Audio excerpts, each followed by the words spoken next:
Assalamualaikum warahmatullahi wabarakatuh. Nama saya Muhammad Fahri Nasruddin, NIM 190001870. Di sini saya akan mempresentasikan tugas proyek basis data. Pertama, di sini lokasinya rancangan basis data Warung Kelontong Padukan Lor, Kasihan, Bantul.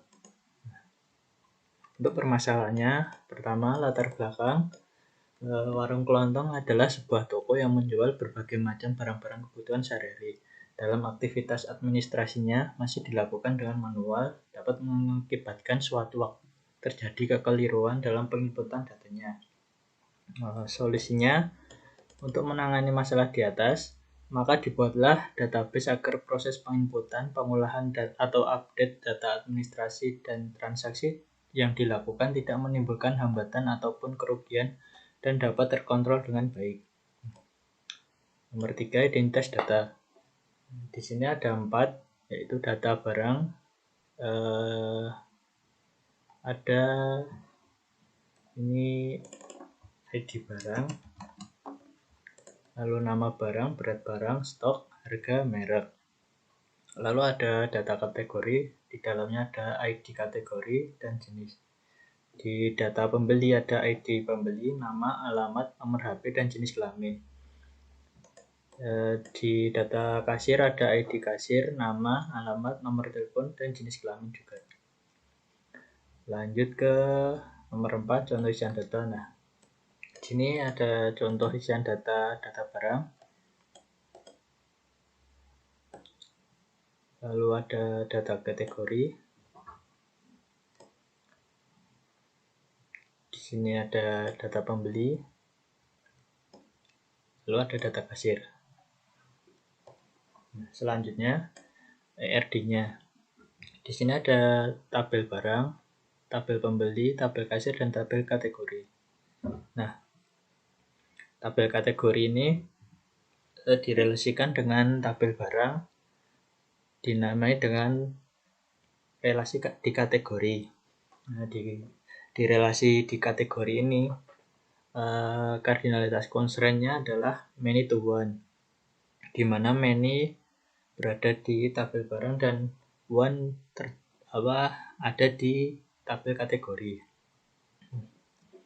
Untuk relasi barang dengan pembeli dinamakan relasi ambil. Nah, di relasi ambil ini kardinalitasnya many to many, yang di dalamnya ada atribut tanggal, quantity, dan total harga. Lanjut ke relasi pembeli dan kasir. Relasi pembeli dan kasir ini juga many to one, yang dinamai dengan relasi melayani, di mana tabel pembeli dengan kardinalitas constraint many dan kasirnya one.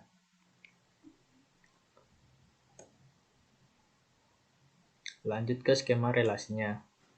Nah, di skema relasi ini ID kategori disambungkan ke ID kategori foreign key pada tabel barang. Lalu primary key ID barang pada tabel barang direlasikan dengan tabel ambil dengan foreign key-nya ID barang.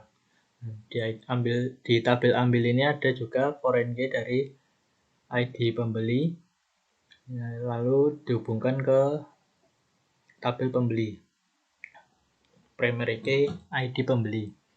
Lalu di sini ada ID kasir dengan foreign key di tabel pembeli, dihubungkan ke tabel kasir dengan primary key ID kasir. Untuk selanjutnya perintah DDL. Nah, di perintah DDL ini ada create tabel. Nah, di create tabel ini diartikan dengan perintah untuk membuat tabel dengan primary key dan foreign key. Ini contoh query-nya, create tabel, ambil, lalu di sini ada isi atributnya, dengan foreign key-nya. Nah, artinya arti dari query ini adalah membuat tabel ambil dengan ID ambil sebagai primary key dan foreign key-nya untuk ID barang dan ID pembeli. Nah, kita lanjut ke sini ada alter. Nah, alter ini adalah perintah untuk mengubah atau memodifikasi suatu tabel. Di sini query-nya adalah alter tabel ambil change quantity integer 5. Ini dimaksudkan untuk mengubah list atribut quantity pada tabel ambil. Nah, sebelumnya kan kuantitinya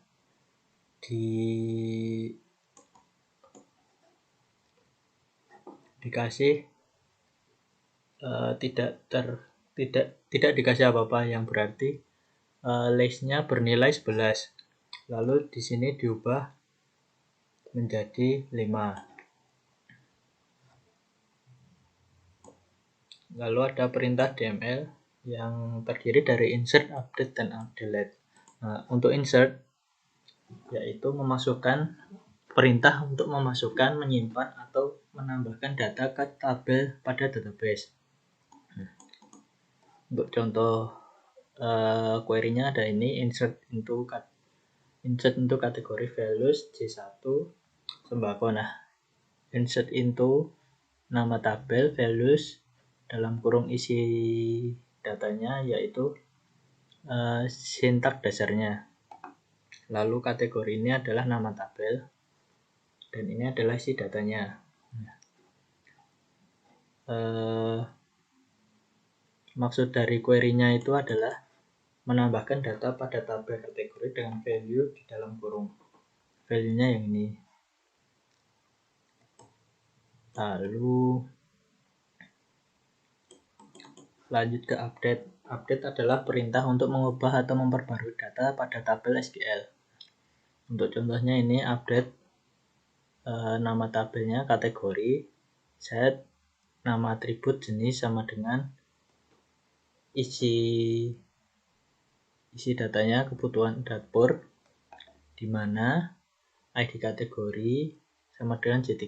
Nah, berarti ini adalah mengubah data pada atribut jenis ini dengan isian kebutuhan dapur, di mana kondisi ID kategorinya yaitu J3. Nah, J3 ini diubah menjadi kebutuhan dapur. Lalu ada perintah delete, yaitu perintah untuk menghapus baris data pada tabel. Contohnya ini delete from kategori where ID kategori J3. Nah, berarti ini adalah menghapus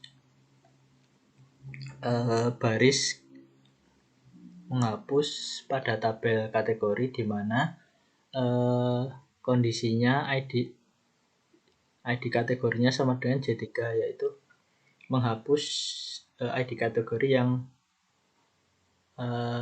isi datanya J3. Lalu lanjut ke select. Select adalah perintah untuk menampilkan data pada tabel yang ada di database. Nah, contohnya select bintang form kasir, yaitu berarti menampilkan semua data pada tabel kasir. Lalu ada where. Where ini adalah perintah untuk menampilkan data dari tabel yang ada di database dengan pengkondisian tertentu. Untuk contohnya ini select bintang from barang where ID barang sama dengan B2. Nah, ini artinya menampilkan semua data pada tabel barang di mana kondisinya ID barangnya sama dengan B2. Lalu muncul seperti ini. Lanjut ke where like. Where like yaitu perintah untuk melakukan pencarian data pada database berdasarkan karakter yang dimasukkan.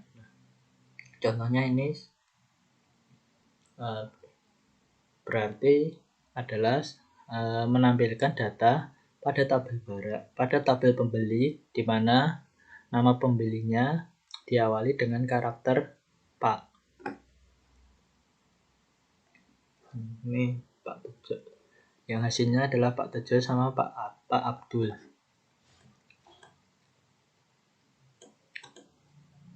Lalu ada order by. Nah, order by ini adalah perintah yang digunakan untuk mengurutkan suatu data yang akan ditampilkan menurut kolom dan data yang ada di dalam kolom tersebut dengan cara ascending atau dengan cara descending. Contohnya ini select from barang order by stock descending. Nah, berarti artinya adalah mengurutkan data pada tabel barang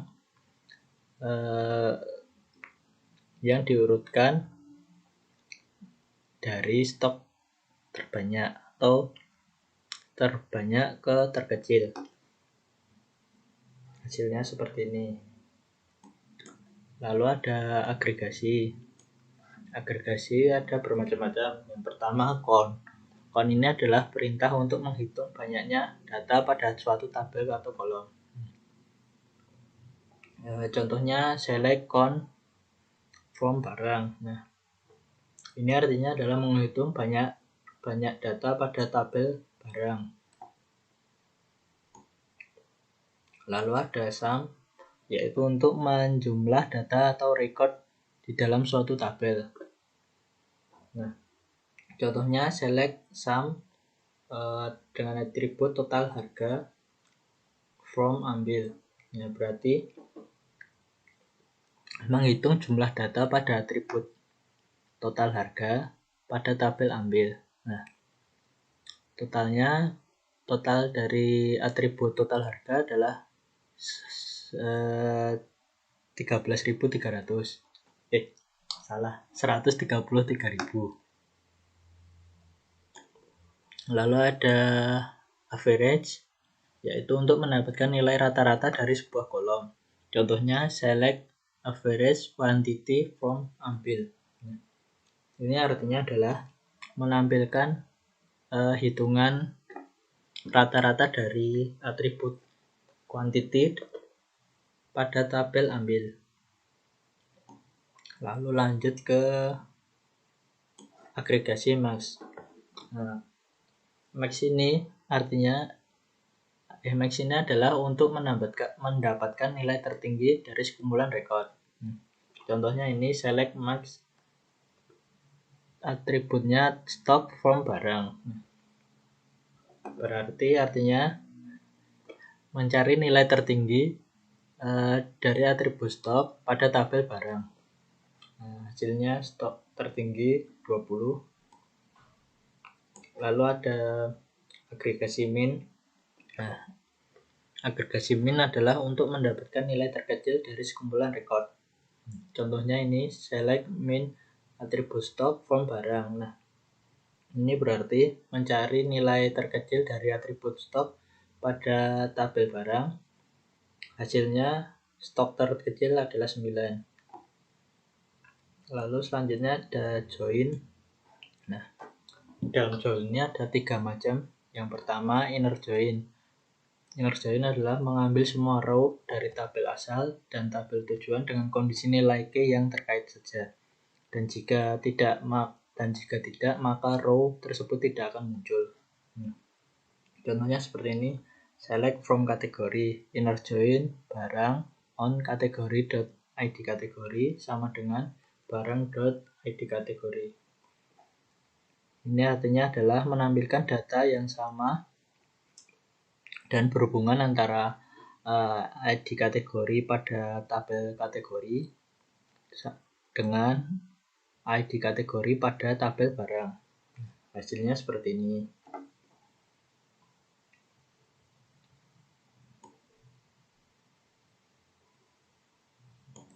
Lanjut ke left join. Nah, left join ini adalah menghubungkan tabel dan menampilkan suatu data kiri pada tabel yang tidak berhubungan, sedangkan data yang kosong akan bernilai 0. Contohnya ini select from kategori left join barang on kategori.id kategori sama dengan barang.id kategori.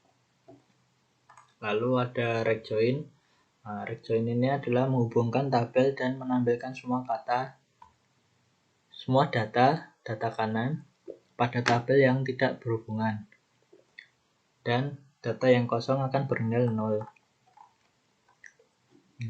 Contohnya seperti ini. Hampir mirip dengan left join tadi. Lalu ada group by. Nah, group by ini adalah perintah untuk menampilkan atau memilih sekumpulan data berdasarkan kelompok data tertentu. Contohnya ini, select ID ambil, average, atribut total harga, as rata-rata, from ambil, group by ID ambil. Nah, artinya menampilkan data ID ambil dan rata-rata dari atribut total harga alias rata-rata, yang nantinya rata-rata ini akan muncul pada nama tabel untuk menggantikan average total harga. Lalu setelah itu dari sini tadi pada tabel ambil dikelompokkan berdasarkan ID ambilnya tadi, yang hasilnya seperti ini.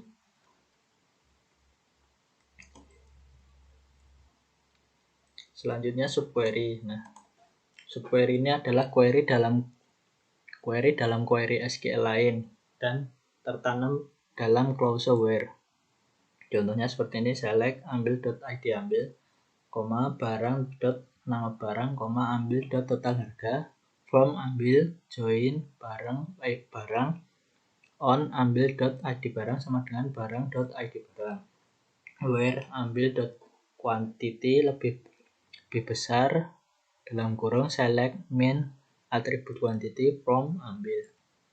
Artinya menampilkan data dari atribut ID ambil dari tabel ambil, nama barang dari tabel barang, dan total harga dari tabel barang dengan menggabungkan tabel ambil dan tabel barang ketika kuantiti dari ambil lebih besar dari tabel ambil, kuantiti dari tabel ambil lebih besar dari kuantiti dengan value terkecil. Hasilnya seperti ini. Lanjut ke trigger. Nah, trigger adalah kode prosedural yang secara otomatis dijalankan untuk menanggapi perubahan tertentu pada tabel tertentu atau tampilan dalam database. Nah, ini adalah trigger dari tabel ambil. Trigger namanya, nama triggernya adalah ambil barang pada tabel di dalam tabel ambil, lalu waktunya setelah, dan kejadiannya adalah insert. Nah, gunanya adalah untuk mengubah atau mengupdate nilai stok pada tabel barang, yang mana setiap penambahan value pada tabel ambil maka akan mengurangi value pada atribut stok di tabel barang dengan pengurangan sesuai dengan data quantity yang dimasukkan.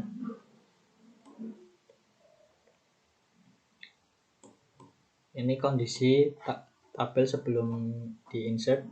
Tabel ambil ada 5 data, lalu di tabel barang ada 4 data dengan stok seperti ini.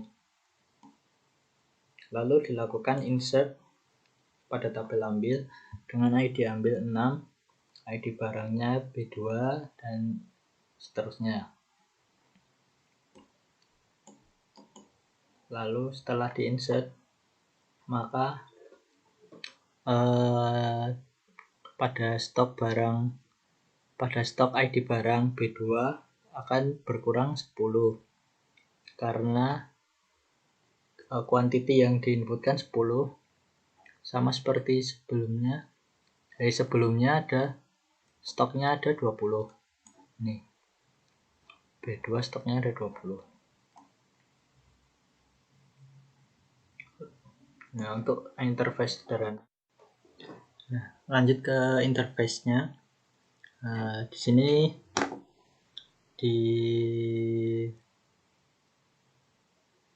ditampilkan daftar beli, daftar barang. Ini keluar dulu. Nah, ini adalah toko kelontong pada Lor. Nah, di sini terpajang barang-barangnya yang diinputkan. Lalu jika user mau membeli, tinggal klik aksi beli ini. Seumpama beli gas LPG. Nah, klik beli, lalu masukkan ID ambil, misal 8, dengan ID pembelinya P3, lalu tanggalnya pilih seumpama tanggal 18 Januari kemarin. Lalu pilih mau beli berapa, 1 atau 2. Misal tambahkan misal kuantitinya 2, lalu confirm. Nah, untuk melihat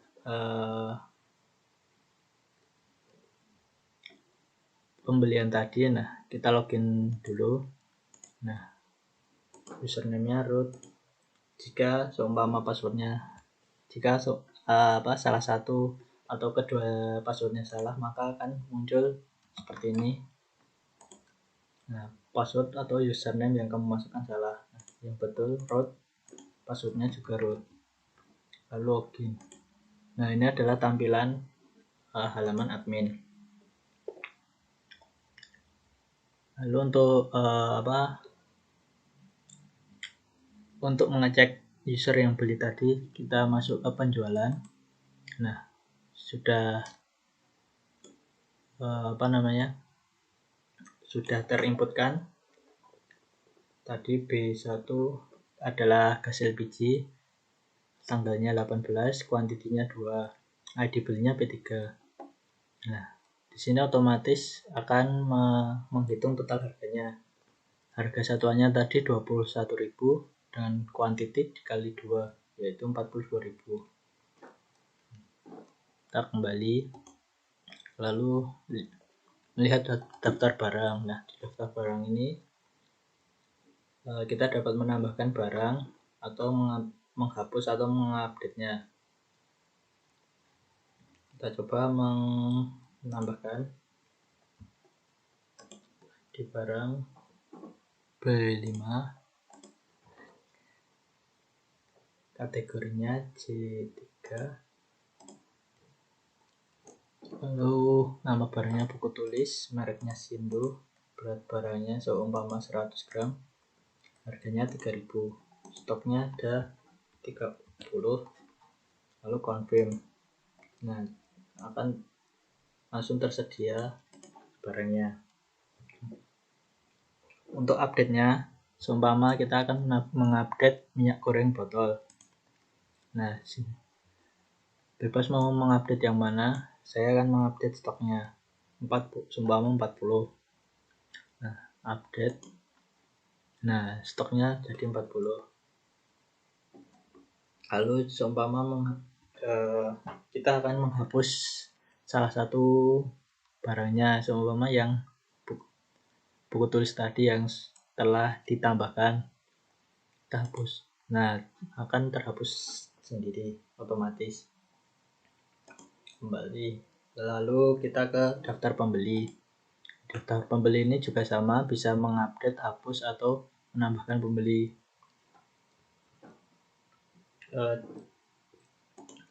Kita akan menambahkan pembelinya. Seumpama P4, lalu nama pembelinya Bu Yuning, jenis kelaminnya perempuan, nomor HP-nya ini, alamatnya Jogja. Kita confirm. Nah, langsung ke input kan. Umpama kita akan mengupdate Pak Tejo.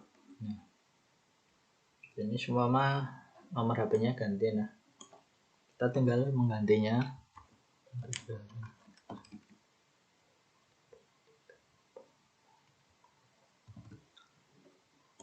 Kita update. Nah, nomor HP-nya telah terupdate. Lalu kita hapus yang terakhir, kita coba.